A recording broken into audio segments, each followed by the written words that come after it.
Comienza ya nuestra sección en verde. Tenemos con nosotros a Pancho Gamero. Pancho, muy buenos días. Muy buenos días, ¿qué tal? Pancho, ingeniero agrónomo, uno de los creadores, de los fundadores de la plataforma en defensa del árbol. Pancho, hoy venimos a hablar de dos grandes bloques. El primero de ellos referido a esa plaga, ese picudo rojo, una plaga de alcance mundial que lleva relativamente poco tiempo. Con nosotros se detecta, según datos de la Junta de Andalucía, por primera vez en el año 93, llega desde el norte de África, es originaria de Asia y la Polinesia.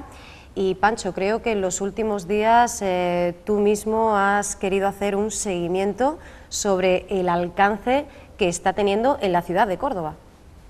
Sí, llevo ya unos meses, desde que salieron las primeras noticias en prensa y televisión, he estado haciendo un seguimiento visual y con preocupación he ido viendo que cuando ya llegó aquí a Córdoba, creo que la prensa salió hace año y medio de que ya había llegado a Córdoba, que iba por Villarrubia, Palma del Río, los estragos que estaba creando ahí. Bueno, pues desde entonces he ido valorando, apreciando cómo se iba introduciendo este escarabajo en la ciudad, sí. Y al día de hoy la verdad que sus resultados son los que se preveían, devastadores, ¿no? Entonces la idea de traerlo hoy era un poco para agitar más las conciencias, para que si podemos de alguna manera motivar más tanto a particulares como a la propia administración para que intensifique la lucha, ¿no?, contra este escarabajo. Y después de estos meses, como comentábamos, ¿qué valoración podemos hacer por zonas y qué nivel de cuidado y protección, por supuesto también de seguimiento, le están procurando los responsables de estos ejemplares afectados? Yo siempre hablo opiniones personales, ¿de acuerdo? Y mi idea son lo que yo veo, ¿entiendes? O sea, yo hay una serie de palmeras que llevo meses viéndolas infectadas, ya totalmente muertas, destrozadas, y que siguen en su mismo sitio de origen. O sea que no se están recogiendo estas palmeras, no se están quemando, trasladándolas a un sitio para incinerarlas, ¿sabes? Para eliminarla totalmente. Entonces son focos que están activos en la ciudad y por tanto yo creo que hay dos tipos de irresponsabilidades. Una por parte de la administración a nivel local, que debiera pues dar un toque de atención a los particulares y obligar a eliminarla o introducir allí a las parcelas, a las zonas jardinadas donde está, y hablar con el señor propietario, la señora, y decir, esto tiene que estar quitado ya. Y por otro, a nivel particular, pues yo creo que hay quien es consciente del problema que tiene y le está dando solución. Estoy viendo muchas familias que en verdad se están gastando los dineros y están tomando las medidas correctoras posibles o preventivas o cuando ya está afectado, o simplemente eliminación de la palmera o las palmeras. Y por otro, hay familias o comunidades de vecinos que me da a mí la impresión que no son conscientes del estado, ¿no? Porque uno se puede encontrar accidente, puede ver una palmera que está en muy buen estado, aparentemente, pero ya está infectado, o está teniendo el brote en su inicio y no es consciente porque, claro, no todo el mundo sabe de estas cuestiones. Y veo que no se están tomando la medida. Da la casualidad, esta mañana me he estado paseando por mi propio barrio, en Parque Cruz Conde, y he podido observar una hermosa palmera que ya tiene su primer inicio de ataque, ¿no? Seguramente lleva ya meses infectada y seguramente los vecinos no son conscientes de ello, ¿no? Pues quiero ir esta tarde a hablar con la comunidad y decir, oye, ¿ustedes saben el problema que tienen aquí? Recordemos que este escarabajo tiene un radio de acción de unos 5 kilómetros de radio de influencia, ¿no? O sea, si yo lo he visto en el Parque Cruz Conde, quiere decir que todo el parque, todas las palmeras que hay, por ejemplo, en el parque de ese barrio están infectados y 5 kilómetros puede dar mucho de sí, ¿no? Si toda la zona del Brillante encontramos también los afectados que están, o sea, que ya están prácticamente en toda la ciudad, ¿no? Esa es la preocupación que tengo. Y a nivel legislativo, tanto local como regional, ¿qué opinión te merecen, por un lado, el decreto del Ayuntamiento y el 77-2010 del 23 de marzo de la Junta? Sí, bueno, pues tomó las medidas. Siempre estas medidas vienen tarde, porque como bien has dicho, aquí se habló del año 93, hablan de que coincidió con un año antes con lo de la Expo, que si recordamos los que se pasearon por la Expo, se pusieron un gran número de palmeras, ¿no? Quizás los controles fitosanitarios en la frontera pues no fue el adecuado y bueno, cuando ya se dio la voz de alarma pues ya se había introducido bastante. Desde el 93 hasta el 2013 o el 2011, cuando ya se dice oficialmente en el invierno que había llegado aquí el picudo rojo a Córdoba, ha pasado bastante tiempo. O sea que yo creo que ha habido bastante oportunidad para luchar de forma muy intensa, ¿no? Que esto a su vez, como bien ha dicho, venía ya de Indonesia, pasó a China, a la India, todo Oriente Medio, Oriente Próximo, lo que es Arabia, ¿no? Es África, Egipto y después estas compras que hicieron, o sea que es un problema que se ha ido viendo una evolución a muy largo plazo, ¿no? Claro, cuando ya hemos tenido el problema encima se crean estos decretos ya a nivel, en este caso andaluz, que me estás diciendo. Sí. Quizás viene un poco tarde, ¿me entendés? Vamos a suponer que lleva tiempo, ¿no? Aún así, la plaga llega a Córdoba, se dice por los responsables políticos, se dice en su fecha, creo que a finales de 2011, pues sale un artículo en la prensa avisando de las medidas que se deben tomar, las medidas que se están tomando, se habla de 100 palmeras que están afectadas del ámbito público, ¿no? Yo creo que está muy bien que haya una norma, un decreto, lo que sea, pero claro, debe haber un seguimiento directo, continuo. Yo personalmente, por lo que veo, cuando una palmera infectada, ya destrozada, se mantiene en el mismo sitio a la vista de todos los cordobeses, al lado de una calzada principal, y lo digo ya casi directamente, en la misma avenida del Brillante, no tiene disculpa. Pues vamos a poner una semana por retraso, no tiene disculpa ninguna cuando lleva meses una palmera en este sitio, ¿no? Entonces, son focos muy importantes que están afectando y la administración a nivel local, a mi entender, no está tomando mano, no está poniendo mano en el asunto, es grave. ¿No está viendo ningún tipo de intervención técnica? Yo por lo menos en casos puntuales no estoy viendo, ¿sabes? Yo sé que se han tomado medidas con estas 100 palmeras que se habló en el 2011, que se eliminaron creo que 51, otras se estuvieron tratando, ¿no? Porque no solo una palmera que está afectada se elimina, se puede intentar salvar, depende del tipo de ataque que tenga, ¿no? Pero a mí, sobre todo, la idea de esta mañana es, oye, que hay un problema, un problema para concienciar a la administración y un problema para concienciar a los vecinos, a los cordobeses, el que tenga una palmera o una comunidad de vecinos, oye, que hay que gastarse un dinero. Es como cuando hablamos fecha atrás, lo del pino ayer en la calle de Laurel. Pues ahí decía los vecinos, oye, es que un árbol de estos, las podas, los dineros que cuesta, bueno, pues ahí hubo ya un acuerdo con el área de parques y jardines, ¿no? Pues lo mismo. Esto yo creo que debemos, entre todas las partes, implicarnos más y que es urgente, es que nos vamos a quedar sin palmeras. Es que el problema es que afecta a un tipo, la tipo canaria la que más afecta, pero después está la datilera, o sea, y después está la guacintonia, o sea que el escarabajo, a medida que va, por decirlo así, un plato que le es más suculento, termina de saciarse y ya no hay más, pues pasa a otros platos, otras palmeras, que le son menos llamativos, pero hay que comer, y van de uno a otro y se va trasladando y entonces vamos a perder todas las palmáceas, las vamos a perder. Y además teniendo en cuenta que siempre van a atacar a las especies o a los ejemplares más vulnerables, ¿no? Bien recién trasplantadas o bien esas heridas, ¿no? Que también hay que seguir controlando, ¿no? Claro, es que hay que tener mucho cuidado, hay que saber muy bien las técnicas de poda, ¿no? Y en qué periodo del año se hacen, ¿no? Este escarabajo cuando se hace un corte, pues claro, lo que se queda al descubierto es más tierno. Si hay un cierto desgarro y demás, pues también la hembra puede poner sus huevos, que está entre 300, 400, 450 en una puesta, ¿de acuerdo? Y ya infectar rápidamente. Claro, pero para eso hay plastas, ¿no? Hay mastics, que son plastas cicatrizantes. Sí, efectivamente, ¿no? Sellan. Pero eso se adolece también otros tipos de talas normales que está expuesta a cualquier tipo de microorganismo. Cuando nosotros vemos esas talas tan agresivas o estos terciados, o sea, que se hacen, ahí es como cuando uno se corta, se hace un buen tajo. Está expuesto a que toda la flora microbiana ataque. Si uno no le pone algo, digámosle, que lo impermeabilice, está expuesto. Este insecto aprovecha las podas o la debilidad de la planta por el motivo que sea, por su estado fitosanitario, porque hay unos vientos, como ha habido esta fecha atrás, se desgarra algunas palmas, bueno, pues aprovecha para poner su huevecito y a partir de ahí pues ya sale su larva, ¿no? Cuando está la larva pues empieza ahí a roer, empieza a alimentarse y depende de la zona donde ataque pues nos encontramos distintas maneras de manifestarse la enfermedad, unas que pueden causar una muerte más rápida, otras menos, pero al fin y al cabo pueden terminar acabando con la vida de la planta, ¿no?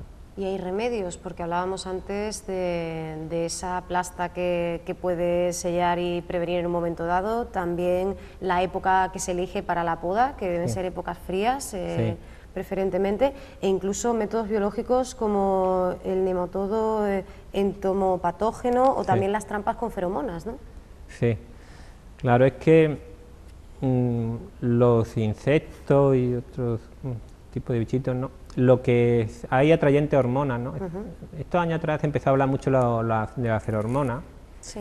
Hay también la cairomona, creo que se llama. Esto, tengo leído yo en la literatura, tanto lo segregan las plantas como los insectos, ¿no? Depredadores. Son moléculas que en el caso del escarabajo se sienten atraídas por ellas y van, ¿no? Es como en el olivo, la mosca del olivo, se le pone también una hormona y van allí, se le hace un trampeo. Bueno, pues aquí, por ejemplo, para luchar contra estas plagas se pone una serie de trampas con esta hormona que al sentirse atraída va ahí y queda atrapado el escarabajo, ¿no? Pues son técnicas de trampeo, digámosle, para disminuir la población, ¿no? Después hay técnicas, pues eso, nemátodos, también que lo que hacen es que se introducen, son microscópicos, se introducen por orificios naturales del escarabajo y van a su organismo por el interior, y lo que provocan es su muerte, porque se crean también una serie de bacterias asociadas y demás, un ciclo biológico, ¿no?, que lo que hace es que termina con la vida de estos parásitos a su vez, ¿no? Esto sería una lucha también integrada, ¿no?, una lucha biológica, una lucha, digamos, más compleja e inteligente, ¿no? Después hay determinadas sustancias también que o bien externamente se rocían, se rocía en distintas partes de la palmera exteriormente, o también hay por una actuación, digámosle, interna de la propia, de lo que es la cabeza, digamos, no el tronco, ¿no?, de la palmera, que también se introduce con un determinado grado de presión y poco a poco va soltando un líquido por dentro que también afecta, ¿no? Hay distintas técnicas, algunas fotos... Prácticas internas vemos, ¿no?, y externas, control químico, la colocación de botes a presión... Sí, y ese aparatito que es un microondas, ¿no? Es como sí, es un microondas, ¿no? Sí, Realmente, igual muy que curioso. tenemos microondas para calentar las comidas, en los desayunos, ¿no? Pues aquí la mente humana también ha dado la vuelta y dice, vamos a utilizar microondas para matar los bichitos. Esto es un sistema que tiene una grúa y en el extremo de la grúa pues pone todo ese aparatejo que se abre y se articula, de alguna manera se acopla perfectamente a la palmera y transmite una sonda, unas microondas, ¿de acuerdo?, que produce con una determinada frecuencia, supongo que también da un cierto calor y demás, que mata pues los distintos estados en los que se encuentra el escarabajo, ¿no?, que puede ser los huevos, o bien la larva, la pupa, o el propio animal adulto, ¿no? Entonces, al darle esa frecuencia, como que los abrasa, los calienta, ¿no?, y mueren, y tiene una efectividad, por lo visto, bastante amplia, ¿no? Esa palmera que veis ahí es de los ministerios. Yo la recuerdo con mucho cariño porque he puesto otra foto donde se ve cómo estaba previamente.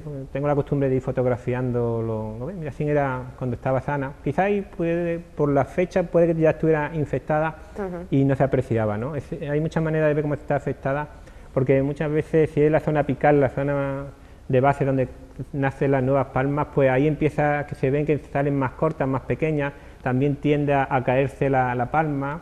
Hay veces que por algunas zonas pues se ven como calvas, ¿no?, ¿de acuerdo?, y al final se troncha todo, ¿no? Este es el caso, ejemplo, ¿no?, un ejemplo de ya está ahí reventado, ¿no? Aquí es muy evidente, pero según dicen los especialistas, los primeros síntomas son difíciles, ¿no?, de visualizar. Lo suyo es subirse a la palmera y cortar ahí algunas palmas y, bueno, hacer un poquito como de cirugía y mirar, y aún así es complicado, ¿sabes? Por eso se hacen tratamientos preventivos, sobre todo si se sabe que la zona está infectada o tiene una muy próxima, seguramente, pues, lo ves, mira, esto lo recogí allí en El Brillante, en la misma avenida El Brillante, y es que, fíjate, esto estaba en la calle tirado, pero como esto, un montón de ramas tiradas... Sí, es habitual ver esto en la avenida del Brillante. Estaba tirado, estaba allí en el camino, ¿no? Entonces, claro, ahí se ven los agujeritos que ha hecho ya el escarabajo, o la larva, ¿no? Y ha ido y se ha ido comiendo. Es curioso porque en su proceso biológico, no sé si habéis puesto el esquema, hacen igual que los capullos, están los capullos de seda, los gusanos de seda, pues ellos lo hacen con la fibra, ¿no? Abajo, el área inferior derecha, ese es el capullo de la pupa, ya está dentro, que ahí creo que ese está unos 20 o 25 días. Bueno, pues eso lo hace con la propia fibra que ha ido desgarrando de la palma, ¿no lo veis? Ahí se ven los escarabajos que han salido del capullo, que está hecho con la propia... No lo segregan ellos, ¿no? Como puede ser el gusano de seda, sino que ellos cogen la fibra y crean ese capullo, y ahí están unos cuantos días, unos de 45 a 60 días, ¿de acuerdo? ¿Pueden llegar, Pancho, incluso a coexistir, a convivir los diferentes estados en las diferentes fases? Sí, es que el ciclo viene siendo unos 3 o 4 meses. Entonces, en un año son 12, puede haber 3 o 4 ciclos. Eso se da en muchas otras especies, ¿de acuerdo? Y por las temperaturas que tenga aquí, tengo entendido yo que las latitudes que vivimos, pues pueden tener 3 o 4 ciclos completos. O sea, imaginaros, y si pone una hembra, pone unos 400 huevos, o sea, es la capacidad que tiene de extenderse es bastante grande, y es lo que ha ocurrido, ¿no? Entonces, hay que pararlo. Sería oportuno ir a las distintas charlas que hay en otros ámbitos o informarse en otras provincias. En la zona de Levante, pues ahí las pérdidas han sido enormes. Pues sería interesante ver qué empresas pues se están moviendo, qué equipo humano de ingenieros agrónomos pues están proponiendo salidas como esta curiosa de los microondas, ¿no? Porque los hay y están cada vez dando mejores resultados. Ya es cuestión de hacer una valoración de la rentabilidad, ¿no? De la inversión que haga tanto a nivel privado como a nivel particular, ¿no? A nivel particular, yo creo que la administración, aunque son tiempos difíciles, debería también implicarse con cierta ayuda, porque los tratamientos pueden resultar bastante caros, y sobre todo si tienes varias palmeras, pues iba a agravar mucho la economía doméstica, ¿no? Y derivado de esa preocupación, en el muro de la plataforma nos informabas de esa innovadora empresa cordobesa que nos hablaba de un chip informático, ¿no? Que nos permitiera controlar a distancia el estado de las palmeras, ¿no? Esto facilita mucho las cosas, ¿no? Sí, no me he llegado a poner en contacto, pero sí lo he leído, ¿no? O sea, que utiliza la tecnología más vanguardista para extraer información del estado de la planta, de la palmera, que no son árboles. Sí, lo hablamos genéricamente, me lo comentabas antes, ¿no? Normalmente lo definimos como árboles, pero la palmera está dentro por su crecimiento. Sí, otro tipo, ¿no? Tiene un crecimiento primario, no secundario, para considerarse árboles. Pero por el porte, para entendernos, estos árboles, ¿no? Claro, con estos chips pues se le saca información, o sea, lo que se abarca en la lucha contra, no solo contra el escarabajo rojo, sino contra otros parásitos, consiste en sacar información de la planta cuanto más rápido y puede ser a distancia, porque perfectamente se puede estar gestionando desde un sitio a distancia, ¿de acuerdo?, el estado fitosanitario de la planta. Actuaciones, porque también yo he leído que había preocupación en algunos centros escolares, por ejemplo, con estas aplicaciones exteriores que se le hacen a las palmeras, pues claro, ante el desconocimiento hay sustancias hormonales, metil, no sé qué, derivado del petróleo al fin y al cabo, ¿no?, que se rocían. Dice, bueno, esto puede afectar o no. Siempre en todo esto hay unos protocolos de actuación, una serie de horas o de días que debe estar aislada la zona, ¿no?, y los medios en los que la persona o técnicos que actúan deben también preservar su seguridad, ¿no?, su salud, también todo eso hay que tenerlo en cuenta. Todas estas actuaciones que hay internas en la planta, estas actuaciones internas, pero ese aparato externo como hemos visto en el microondas, o sea, hay todo, digamos, un mundo que se está desarrollando ante este problema, ¿no? Yo creo que tiene buen camino, pero claro, lo que no debemos aquí en Córdoba es llegar tarde. Lo mismo, existe ya una tecnología, aunque sea cara, pero aquí por la desidia, como ocurre en otros ámbitos, pues cuando lleguemos tarde, y la solución es poner otras plantas alternativas, otras variedades, y no olvidemos que este bichito se adapta, ¿no? Como todo ser vivo, se va adaptando a otros tipos de alimentaciones, a otros ecosistemas, a otros nichos, y puede ser el caso de Córdoba. Y claro, una vez que perdamos todo un gran número de palmáceas aquí, pues después vendrán los arrepentimientos. Yo creo que todavía estamos a tiempo. Por parte de la plataforma ya se está elaborando ese inventario, no solo con el número de árboles, de especies, sino también con el estado sanitario de las mismas. Y bueno, también tenemos noticias sobre la comisión del árbol, que en la segunda quincena de marzo pues ya se nombraba a los miembros de esa comisión, pero sí queríamos preguntarte, Pancho, pues en qué fase se encontraba digamos, de agrupación, si ya está en activo o si todavía nos quedan pasos por delante. Hombre, yo diría esta frase por fin, ¿no? Por fin, porque la comisión se creó en su día, pero el que se nombra a los miembros hay que decir, oye, ya era hora, ¿no? Ha costado este ayuntamiento que se nombra a unas personas para que... Pero bueno, ya tenemos las personas, tenemos la comisión, ahora digo, habrá que reunirse, ¿no? Ya que hemos creado esta estructura así básica, vamos a juntarnos. Ya salió ayer un artículo de prensa, ¿no?, de Manolo Huerto, que el hombre está ahí siempre dando caña, diciendo, oye, que aquí se siguen talando, que aquí no se reúne la gente, y es verdad, nosotros denunciamos lo mismo, es que se tienen que reunir, valorar los problemas que hay aquí en Córdoba a nivel de arbolado, ¿no?, todo lo que hay. Y hacer valoraciones que ya tienen cosas sobre la mesa, debían tenerlas ya desde el primer día, ¿no? Como se hizo esta petición que había la serie de talas en Ciudad Jardín. Ahí debiera ya estar discutiendo, deberían emitir una valoración porque para eso está, ¿no? Ahora bien, a mí no me vale para nada y para nadie, ¿vale?, una comisión si no hay una ordenanza específica del árbol. Entonces yo creo que es lo próximo que hay que trabajar, una ordenanza que describa bien lo que se puede y lo que no, cómo se gestiona, porque mientras no esté bien desarrollado y nos basemos en otros tipos de documentos, aunque sea también aprobado en el ayuntamiento, no terminaremos de darle soluciones actuales que necesita unos parques y jardines en este siglo XXI. Entonces yo estoy preocupado por esas ordenanzas. ¿Dónde están? ¿Quién las tiene? ¿Quién está trabajando? ¿En qué modo se está trabajando? ¿Cuándo se va a llevar al pleno? Esa ordenanza es que de verdad me tienen aburrido. Llevan de tiempo ahí esperando los árboles, muriéndose, los árboles talados por ahí, la gente sin comprender por qué se hacen esos tipos de talas, sin comprender por qué se quedan a mitad de altura. Los tocones, sí, que se ha denunciado también mucho. ¿Perdona? No, la presencia de los tocones, ¿no? Claro, la presencia de los tocones, la gente es que la verdad fea mucho, ¿no? Que venga uno ahí y se encuentre un tocón a mitad de altura. El por qué, yo creo que hace falta por parte de aquí del ayuntamiento que se explique un poco más la gestión, porque aquí en Córdoba el área de parques y jardines hace muchas cosas bien, pero la gente no lo sabe, y no lo sabe porque no está informada, porque yo creo que no hay una suficiente política de información. Señores, es que el otro día me llamaba un señor, oye, ¿por qué están más crecidos los plátanos de sombra, están menos en Ronda de los Tejares y más en Gran Vía Parque? Bueno, pues estuve explicando a mi buen entender, ¿no? Digo, mira, por este tipo de circunstancias, tal, y el hombre se quedó calmado, ¿no?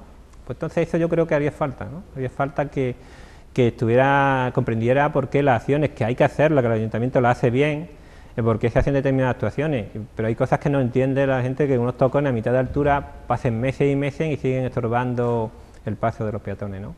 Eso es fea, ¿no? Habiendo máquinas. La última noticia, por estar siempre muy apegados a la actualidad, era el anuncio por parte del área de infraestructuras de la finalización de esa campaña extraordinaria de plantación que se ha hecho con más de 1.500 árboles en diferentes zonas de la ciudad. Han sido unas 35 especies distintas según la ubicación y un total de 205 calles y 83 zonas verdes. No sé si esto lo ubicarías dentro de esas cosas que dices que se están haciendo bien o si tenemos alguna letra pequeña, algo que añadir. Veamos, por el número que me ha dicho de calles, corresponde a un 10% del número de calles que hay en Córdoba. Córdoba tiene por encima de las 2.400 calles, que la he contado. Por eso te lo digo, y la he andado toda y he visto todos los árboles. Me fío de que las has contado, O sea que estamos hablando de una actuación que sobre un 10%. Oye, sí, que es loable, que también está bien, ¿eh? Que vale un dinero, que eso no está en las arcas para...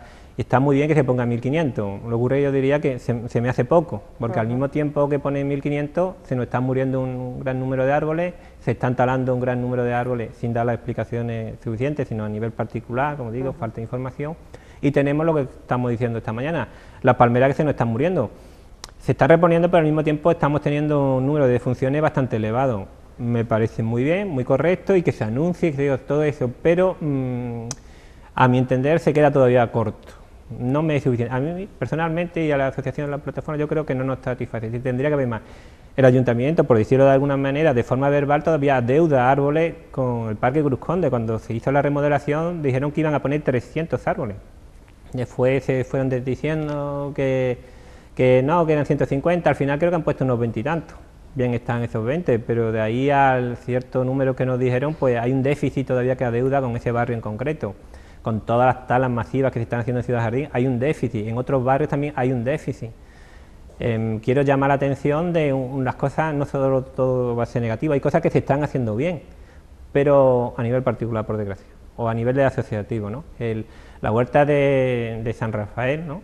Huerta San Rafael, pues allí esa asociación de vecinos ha hecho toda una cartografía del barrio. Creo que han puesto han datado 824 árboles diferentes, ¿no? Es un trabajo maravilloso. Yo he visto, tengo una copia y me parece estupendo. Es un paso a seguir. Eso es lo que deberían, en la medida posible, hacer toda la asociación de vecinos, hacer tu propia cartografía, decir que hay un 43% de platanero, ¿es suficiente o no? Que están bien distribuidos los árboles, el espacio donde están ubicados. O sea, han hecho un trabajo verdaderamente precioso. Desde aquí los quiero felicitar porque me parece un ejemplo de trabajo a nivel de asociación de vecinos, y que los demás, pues, si pudieran seguir el ejemplo, ya que a nivel del área de aquí, por la circunstancia que sea, pues no termina de elaborarlo o no se conoce, no sé en qué circunstancias estarán. Yo personalmente no lo conozco y estoy dando la lata al respecto, ¿no? Pues que se hagan las demás asociaciones de vecinos que hagan lo mismo. Es precioso ver cómo están catalogados todo, en qué sitio, ese barrio es curioso porque como tiene nombre de árboles, han puesto como mínimo un árbol en cada calle al que le corresponde el nombre, ¿sabes? Si algarrobo, ¿sabes? Sí, ¿no? Y me ha encantado, me ha encantado. Nos quedamos con ese ejemplo para cambiar de asunto en la recta final ya de esta entrega de la sección en verde con Pancho Gamero. Nos trasladamos hasta una zona de valor patrimonial, medioambiental e hidráulico que tú conoces muy bien, la urbanización, esa urbanización en las huertas del Carmen, Santa María y Vilarillo, 21 hectáreas con 5 de zonas verdes. Pancho, ¿qué es lo que se va a urbanizar, con qué motivo y cuál va a ser el coste? Y hablamos en términos del número de ejemplares arbóreos, para empezar. Bueno, pues como había mencionado, se trata de 21 hectáreas y un 5% de verde, por decirlo así. O sea, eso quiere decir la resta 16 se va a urbanizar. O sea, 16, pues no es zona verde, es zona urbana. Creo que son 115 chalés con su parcelita, ¿no? Una determinada superficie. Lo de siempre, el urbanismo va comiendo la sierra, ¿no? Ahí pone los objetivos, pone entre comillas sellado de zonas intersticiales, como diciendo, mira, queda todavía un espacio verde por urbanizar, vamos a urbanizarlo. Hombre, una pena que queda esto verde y hay que sellarlo, ¿no? Pone sellar una zona verde y urbanizar y hacer chalés. El otro día salió en la prensa que había 17.000 y pico de pisos vacíos aquí en Córdoba y ahora quieren hacer otros 115 en una zona verde. No sé, ve una contradicción, ¿no? Una locura, ¿no? O sea, seguir comiendo la sierra, parte de la zona de la sierra, quitar un montón de árboles, una zona histórica, para hacer casa, porque harán muchos chalés, harán falta ahí arriba, y aquí están los pisos vacíos, ¿no? Con lo que estamos viviendo ahora mismo con los desahucios y toda esa historia, ¿no? Me parece que hay una incoherencia, estos planes, ¿no? O sea, hay incoherencia a nivel urbano, ¿no? Hay incoherencia a nivel de donde quieren ubicarlo, ¿no? Donde quieren sellar este terreno natural, este espacio natural. Le dan el nombre del Carmen, ¿no? Bueno, son 3 parcelas históricas, ¿no? Yo le tengo hecho un seguimiento a esta huerta, por lo menos desde el siglo XV, de quién vivían, qué derechos tenían. Es una pena porque hay toda una historia detrás, y entonces ahí hay 2 tipos de pérdida en esta urbanización, ¿me entendéis? Aunque sé que ha habido cierta sensibilidad, por lo menos por escrito, por parte de la administración. Por un lado, el arbolado. Alguna foto, no sé si se ha traído, se ha aportado, y quien no, que se acerca allí, pues hay árboles de gran porte, otros de menor porte, pero que tienen pues un aspecto bastante bonito, ¿no? Y la zona en sí, pues ahí se respira una paz y una tranquilidad única, ¿no? Pues se va a perder un gran número de ejemplares, ¿no? de arbolado, eso por un lado. Y después se va a perder árboles, como digo, de bastantes años, centenarios. Creo que, según he visto en un principio en el plan, creo que está por el margen de la zona más bien de lo que es la Huerta del Carmen, como es este eucalipto, son enormes. Creo que se van a salvar. Parece que el plan lo salva, pero bueno, yo la verdad no me creo nada, habrá que estar ahí. Creo que sí, pero el resto de los árboles, que es un gran número, no he sabido cuantificarlo porque son bastantes, se pierden por estas 115 viviendas, ¿de acuerdo? El texto que nos encontramos, ese plan parcial, dice que resolverá la adecuada protección del arbolado autóctono de importancia. ¿Esto exactamente en qué se traduce, no? Que yo creo que no hay nada que resolver, déjalo estar, ¿no?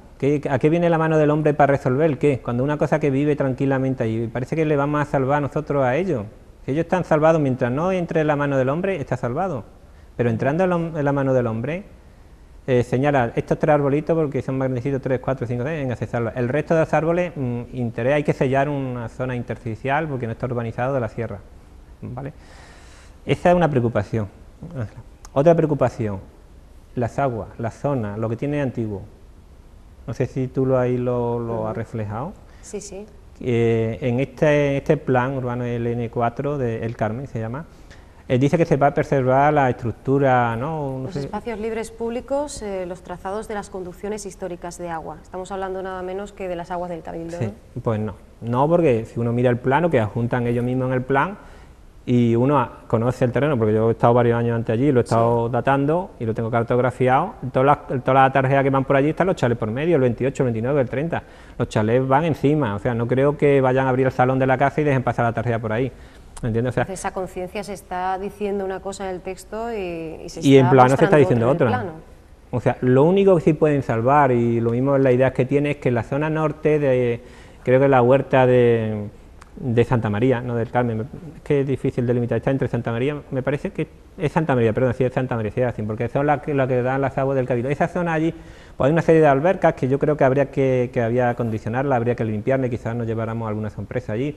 Esa estructura yo la tengo datada en 1603, 1604, del verano de 1604, que se compusieron, por lo menos lo que es la captación de agua. Puede que ese albergue y demás sean de un periodo más tardío, ¿no? Como puede ser el siglo XVIII, cuando se remodelaron de nuevo las aguas sobre 1741 y todo eso, ¿no? Pero eso yo creo que habría que ponerlo en valor. Espero que la administración lo ponga en valor. Yo hoy estaba hablando con un señor de allí de la empresa de agua. Pues he dicho, oye, ojo que ustedes tienen que remodelar esta zona a nivel de desviar las aguas y demás, intenten hablar por lo que sea de que esto, pues hombre, que se preserve esa historia de Córdoba, porque no olvidemos que el agua del Cabildo son la que daba a beber a toda la zona central de Córdoba, a los pudientes, eso sí, pero a las fuentes también, alimentó, y gracias a esas aguas estuvo abastecida, por lo menos parcialmente, lo que daba de sí, unos 60, 70 pajas, daba de beber. Entonces ahí hay un patrimonio importante que habría que decir, oye, esto se preserva, esta zona jardinada, vale, pero no solo jardín, sino esto no se toca, esto se pone unos paneles informativos, dice esto viene de tal sitio, esta es historia, y servía y abastecía tal, y se preserva. Pero es una pena que ahora llega la máquina en 2 minutos, te lo arrase todo, acabe con 300, 400 años de historia, y aquí no ha pasado nada, ¿no? O sea, yo he querido sacar este tema porque, señores, ahí hay una porción de nuestro patrimonio, de nuestra historia, que ya que se pierden los arbóreos en todo el resto de las tres huertas históricas, pues por lo menos que ese cachito, trocito, que no es mucho pedir, que está en zonas jardinadas, menos mal, pues que se ponga en valor. Recalamos en lo de siempre, Pancho. Antes hablábamos de la conciencia en relación a la vida vegetal de la ciudad, y ahora hablamos de conciencia también con respecto a nuestras aguas, ¿no? Claro, es que todo basa al final en la educación. En la educación y una visión global de las cosas. Aquí no se puede tener una visión global nada más de que se vamos a ocupar un espacio intersticial para un sellado de una zona de la sierra que no está. No deberíamos verlo de unos intereses de una promotora que saca ahí una serie de plazas de vivienda. Yo creo que hay que verlo de una forma más global. Sé que lo mismo separaría determinados procesos, o la economía en ese aspecto separaría, pero es que si no estamos quemando todo lo patrimonial, si esta ciudad tiene difícil salir para adelante porque no tiene industria, por lo menos aquello que sea patrimonial, esto es modesto, pero tiene una gran historia detrás. Yo me he preocupado en leerme, desde antes del siglo de 1600, del siglo XVII, me he preocupado en leerme cerca de 40 tomos, de más de 400 páginas, simplemente de 80 años de la historia de Córdoba, de esa parcelita, de esas parcelas que ahora se van a urbanizar. He estado buscando información, fíjate tú, te estoy hablando de 40 por cosas, cientos de páginas leyendo de cómo era la vida allí, de cómo se comportaba, de las cosas que se hizo buenas y malas, y ahora llega, y de verdad a uno le duele, uno llega allí y de golpe se encuentra una máquina que está arrasando todo, ¿sabes? Dice, qué poca sensibilidad hay, que no se sabe valorar lo que tenemos, y ve una máquina como va arrasando y va escarbando aquello y dice, no, es que hay que sellar, ¿no?, este espacio, de verdad que duele. Por eso yo he querido traer también este tema hoy aquí, oye, más sensibilidad, conozcamos lo nuestro, informémonos bien, y si hay algo, ya se ha tomado una decisión y se ha aprobado, bueno, se ha aprobado, pero dentro de lo posible, dentro del daño que se puede hacer, tengamos cuidado. Esta parte que está en verde, bueno, pues mira, que hay esto, vamos a tener concienciación, vamos a informarlo, porque Allí la verdad que bastante agua, ¿eh? Yo he estado estos días de la lluvia y estuve esta semana, la cantidad está totalmente encharcado. Se ve que los técnicos han tenido buena vista y dice, como hagamos chalet en esta zona, se va a inundar todo, vamos a llevar los chalets un poquito más abajo porque de verdad es que es un sitio donde emana el agua de forma natural, una zona que es propicia a que salga el agua, ¿no? Bueno, pues ahí queda ese mensaje, ¿verdad?, esa advertencia, Pancho, y bueno, seguiremos muy de cerca lo que siga sucediendo, cómo vaya evolucionando, desarrollándose esta cuestión, y también la anterior. Tendremos mucho que hablar en las próximas semanas de este tema, y Pancho, te agradecemos mucho que nos hayas vuelto a acompañar hoy en otra sección, ¿verdad?, pero al final todos los caminos se hilan, ¿no? Todo está encadenado. Todo está interconectado, efectivamente.